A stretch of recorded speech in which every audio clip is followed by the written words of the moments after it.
Uma questão interessante sobre o entretenimento nesse segmento do turismo é que vai além do lazer, mas é um trampolim usado pela publicidade. As raízes da indústria do turismo assombrado têm origens na era vitoriana, uma época em que os teatros realizavam sessões públicas e contavam histórias de fantasmas, usando esses seres para brincar com o imaginário, com o fantástico, trabalhar o enigma e os mistérios dentro do público. E quando nós falamos desses locais de entretenimento, alguns eram casas residenciais, outros já eram usados de forma comercial, mas a grande maioria desses locais, dessas arquiteturas usadas para o entretenimento, normalmente quem compra o novo proprietário ou o proprietário que o adquire ao longo do tempo, às vezes até por herança de família, ele sempre tende a transformar esses locais, deixando eles da forma mais próxima do fato real. Então, quando a história começou a aparecer, quando começou a ter algum ponto sobre aqui tem um eterno morador ou um eterno cliente, isso é uma pesquisa que foi feita nos Estados Unidos e na Europa, onde eles chegaram a essa conclusão de que todos os lugares que trabalham com o turismo assombrado de forma pública, em forma de entretenimento, esses locais têm sempre alguma reforma ou algum cenário ou alguma decoração que remete ao passado, fazendo dessa forma com que o público tenha ali um objeto que ele possa se conectar a essa história, que ele possa mergulhar neste passado e com isso, ao ouvir as lendas, as histórias desses fantasmas, desses encantados, o público se sente mais próximo porque consegue vivenciar visualmente o local aonde eles estão, não de uma forma moderna, mas de uma forma antiga. E esses proprietários, quando eles agem dessa forma, quando eles criam esse ambiente, eles sabem que o público que vai chegar até eles tem exatamente essa intenção de fazer um tour, de conhecer, de sentir o máximo dessa experiência possível. E com o passar do tempo, esses locais que eram mais antigos, de algumas formas foram sendo modernizados, usando através de efeitos sonoros, técnicas de cinema, de formas visuais, aromáticas.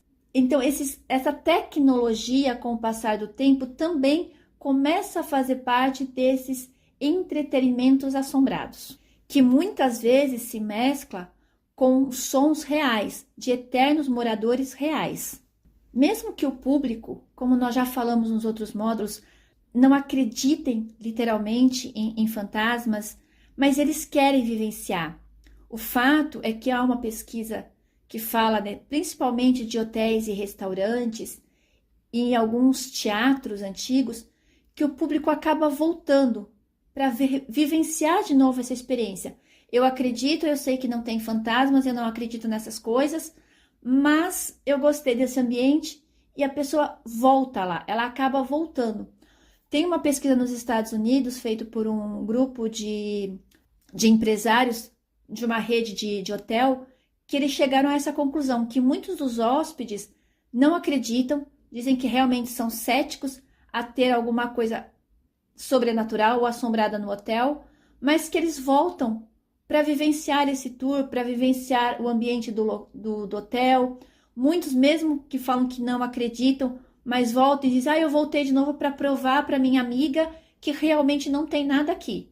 E é esse voltar que faz com que movimente o hotel, que faz com que movimente os entretenimentos.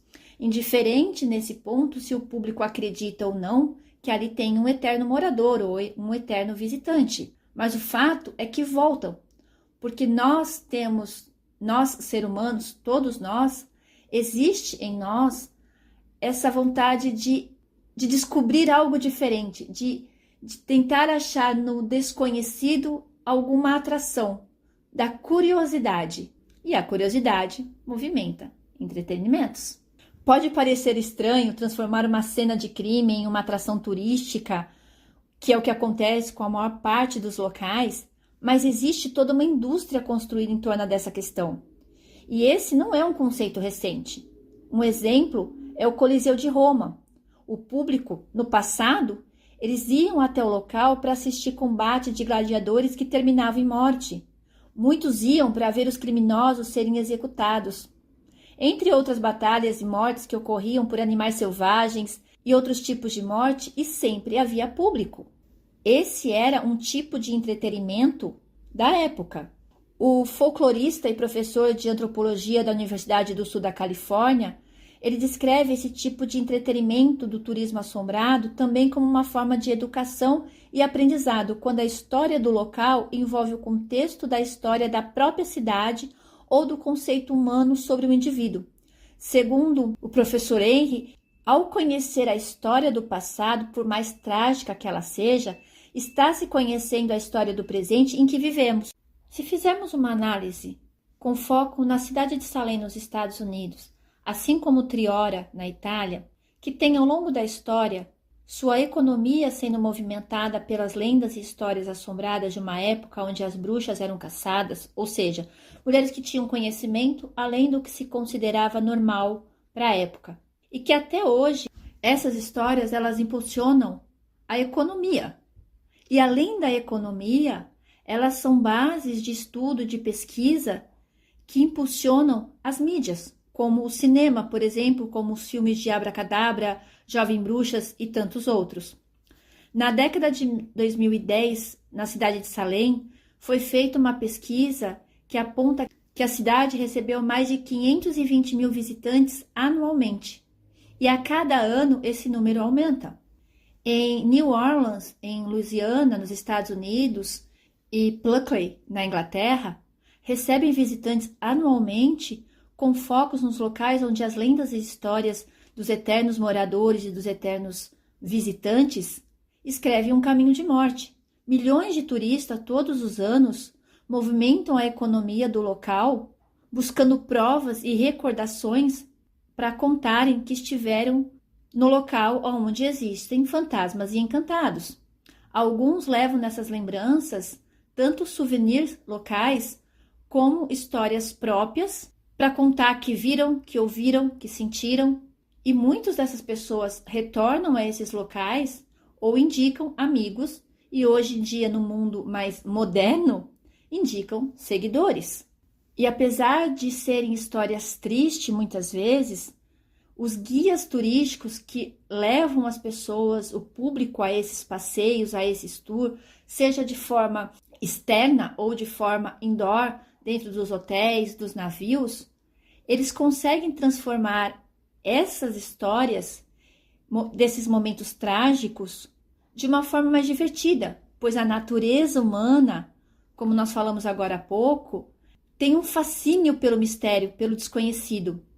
E os fantasmas, os encantados, eles têm essa névoa de mistério que os cerca. E é exatamente essa natureza misteriosa dos fantasmas e encantados que permite que os guias turísticos quebrem as normas sociais e transformem as histórias trágicas em um entretenimento animado. No Japão, existe uma tradição antiga de visitar casas assombradas no verão, pois eles acreditam que o medo afasta o calor, criando assim calafrios enigmáticos que criam uma atmosfera para dar vida às histórias das criaturas do folclore japonês. E dessa forma, dentro dessas casas assombradas, existe atividade onde os visitantes precisam cumprir tarefas para poder sair.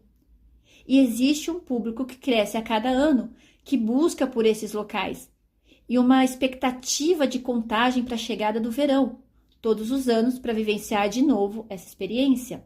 Aqui no Brasil, já existe algumas formas de entretenimento que movimentam a economia e atraem um grande público para essas atrações. Contudo, o que, a meu ver, ainda falta é a publicidade correta, colocando um foco específico nesses locais, sem ter aquele receio de que não irá existir público, que não existe um risco, né? O que eu converso com algumas pessoas, que eu tenho visto, algumas pesquisas que eu tenho feito, as pessoas têm interesse, algumas já até trabalham nessa área do turismo assombrado, mas o receio ainda é divulgar. Eu trabalho com turismo assombrado. Como é que as pessoas, como é que o público, como é que o meu grupo de amigos vê essa situação? O que que eles vão falar?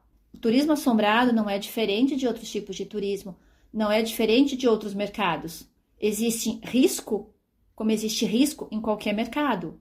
Contudo, O turismo assombrado, apesar do que as pessoas acham, não existe o risco de não ter público, porque cada vez mais tem crescido pessoas e públicos interessados nesse mundo desconhecido, nas mais diversas áreas, nos mais diversos segmentos dentro do turismo assombrado, que de uma certa forma paralela se encaixa ao turismo peculiar.